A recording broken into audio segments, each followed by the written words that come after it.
Kung ikukumpara natin, kasi nabanggit mo nga maraming mga ano naman na sinakop tayo ng mga banyaga, no? Maraming noong 1898, after nung Espanya, sumunod yung Amerika, nandyan yung Japan at iba pa. Sa mga sumakop po sa atin na mga bansa, kung hindi pag-uusapan yung tagal ng kanilang naging pananakop, doon na lang po sa kanilang gawi towards sa Filipino po, sino po yung malupit? Kasi ang Or nakikita nagmalupit natin na ng abuso sa mga yung Pilipino? past kasi ito depende rin yan sa ano sa elemento ng panahon na dumating sila. So itong mga Amerikano kasi ang ginamit nilang pacification na paraan ay yung kanilang manifest destiny and benevolent assimilation.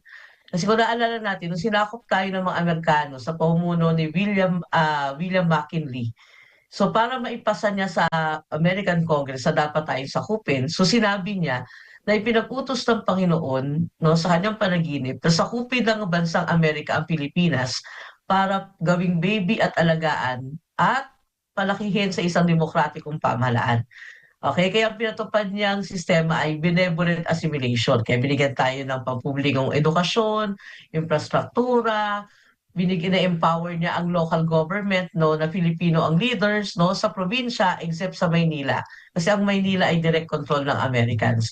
Pero habang ginagawa nila to, kung maalala natin ang kwento ng mga massacre na ginawa din ng mga Americans, no, yung sa Balanggiga Massacre, kasi hindi rin nila kinaya yung mga tao sa Bisaya na patahimikin. So Balanggiga Massacre kung saan naging matagumpay ang mga Pilipino no sa Samar sa pakikipaglaban. Kaya ang ginawa nila, kinuha nila yung bell, yung kampana ng Balanggiga. Kaya alam ko nung panahon ni dating Pangulong Duterte na ibalik sa Pilipinas yung kampana, na tinitingnan ng iba na kampana lang naman yan bakit kailangan pang maging big deal. Pero ito ang isa sa mga simbolo ng pagkapanalo ng mga Pilipino laban sa mga Amerikano.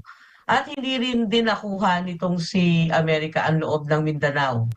Kaya yung konsepto ng labanan talaga ng mga Pilipino laban sa Pilipino sa konsepto ng Mindanao, ang pag-uugatan dyan yung homestead Yung programa ng Amerikano na land reform, ibibigay nila ang lupa, no? Pag nahawan mo yan, pag napaunlad mo yan, iyon na. Pero ang pinamigay ng mga Amerikano ay lupa sa Mindanao.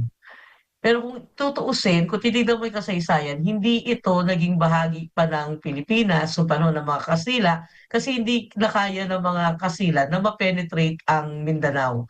Pero sa Treaty of Paris, ipinasok ng Amerika ang Mindanao bilang bahagi ng archipelago ng Pilipinas at para tulungan siya na mapacify si Mindanao, yung lupa sa Mindanao ang pinamigay niya sa mga taga Luzon at Visayas na walang lupa. Okay, ito yung homestead. Kaya magkakaroon ng conflict, no? Na hindi lang pinag-uusapan dito ang relihiyon, pinag-uusapan dito ay konsepto rin ng lupa. E tingin ko, magaling mag-project yung mga Americans sa kanilang ginawang paraan na benevolent assimilation, pero ito ay merong mga patakaran, no? Merong mga massacre na naganap na pilit nilang itinatago gamit ang mga mabuti at magandang mga projects na pinatupad nila.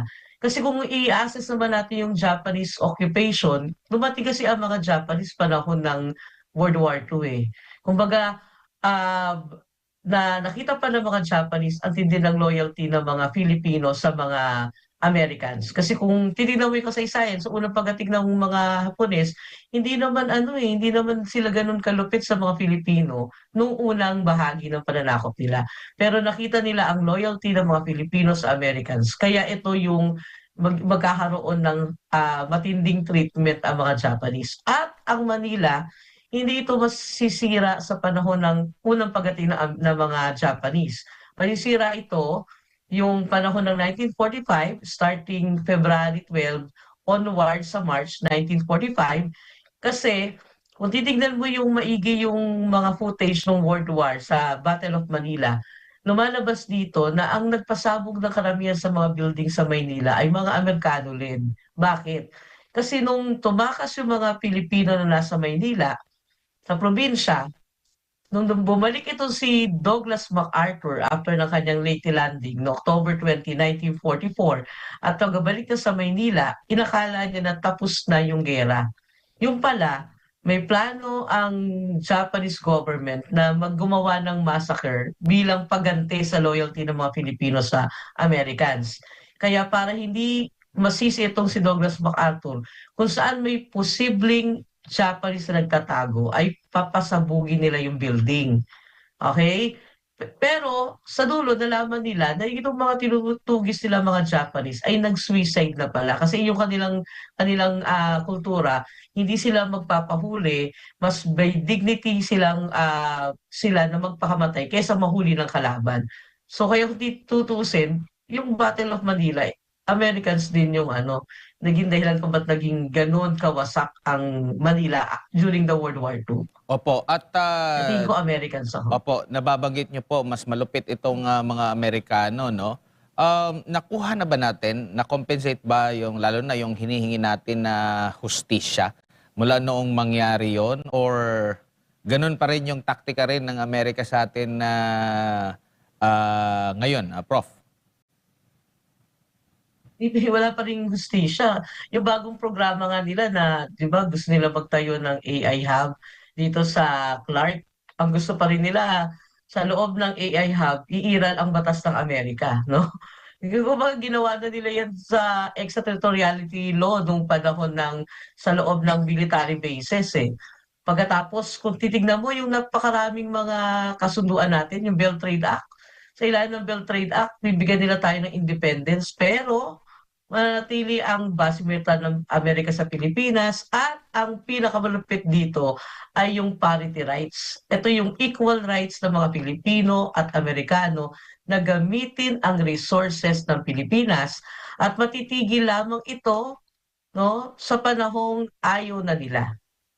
So, ano pa rin yan, magpapatuloy pa rin na walang hustisya. Eh ngayon, di ba, mas in-enhance pa si EDCA. So, patuloy pa rin na yung inequalities o yung kawalan ng hustisya ay nangyayari pa din. Kasi alam naman natin, in terms of global politics, kung gano'n naman, isang hegemon, no, sa makapangyarihang bansa itong Amerika.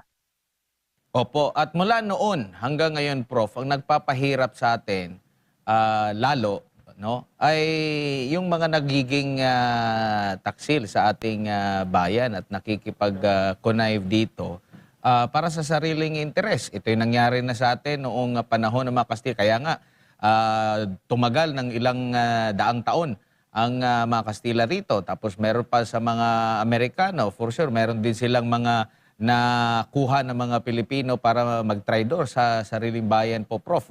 Yung mga kinikilala pang bayani na nachichismis na pati sila ay mga nagkaroon ng connivance din sa mga banyaga po, Prof. Po kayo, no? Yung conspiracy eh. Nagsisimula yan, panahon pa lang ng pre-colonial, panahon nila ng mga Kastila, kung saan ang kinuha nila talaga yung Maharlike. Si, Lig- si, si Miguel Lopez de Legazpi na naging kauna-unahang Governor General ng Kastila sa Pilipinas, yung kinuha nila yung loob, yung Maharlika, kung sila nagkaroon ng conspiracy. And then yung mga Amerikano naman, talagang in-empower nila yung mga local elites, no? Yung talaga nakita nila na potensyal na paghawak mo yung mayaman na tao sa lugar, ay kaya mo hawakan yung ilalim. Okay? At syempre, nakinabang din talaga sila sa sariling interes. Kaya nga, kung mapapansin nyo, nagsaga nito si Antonio Luna, anong unahin natin? Yung business o yung kalayaang walang compromise?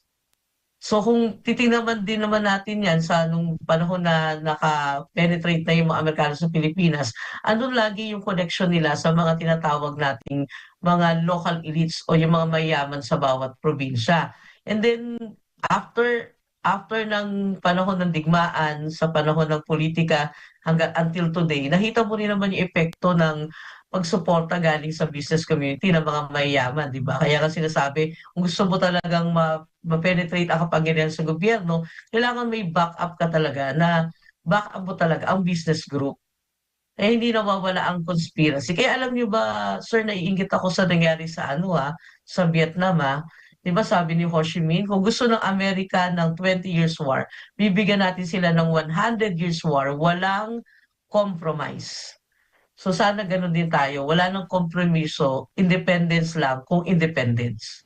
Po, Prof, tsaka meron akong basa, Prof, totoo ba na itong ating Philippine flag, ang kanya pong inspirasyon ay ang bandila o watawat ng Amerika? Kulay pa lang eh. Yung kulay 'no, yung kulay 'no, naging inspirasyon, okey? Yun nga lang kasi ang malaki talagang problema nito, ito mula sa bandila na ito ginawa nila 'to sa Hong Kong at dun sa panahon sa Hong Kong, nagkakaroon na ng connection ang mga Americans dito kay Aguinaldo. Pero siguro kung nabasa ni Aguinaldo, ang sinulat ni Rizal na The Philippines a Century Hence, sinulaan na ni Rizal na ang next colonizer ng Philippines ay Amerika. Yun nga lang 'no, hindi ito yung nakita nitong si Aguinaldo. Kaya ang matinding debate pa dito sa historya, sino ba talaga ang nagbigay ng tulong sa sa sitwasyon natin? Ang Amerika ba ang nagbigay ng tulong o ang Pilipinas ba ang humingi ng tulong? Kasi lumalabas dito na nagkaroon ng issue sa pagitan nitong si Dewey, si Spencer Pratt at saka si Emilio Aguinaldo. Kasi lumalabas dun sa usapan nila na inaabangan talaga ng pwersa ng Amerika ang mga Pilipino kaya nag-penetrate sila sa Hong Kong. Kasi pagkatapos ng Treaty of Biak na Bato, ang naging isa sa mga nilalaman ng kasunduan ay mag-e-exile voluntary itong si Aguinaldo sa Hong Kong at doon niya itatayo ang government in exile na tinatawag na Hong Kong Junta.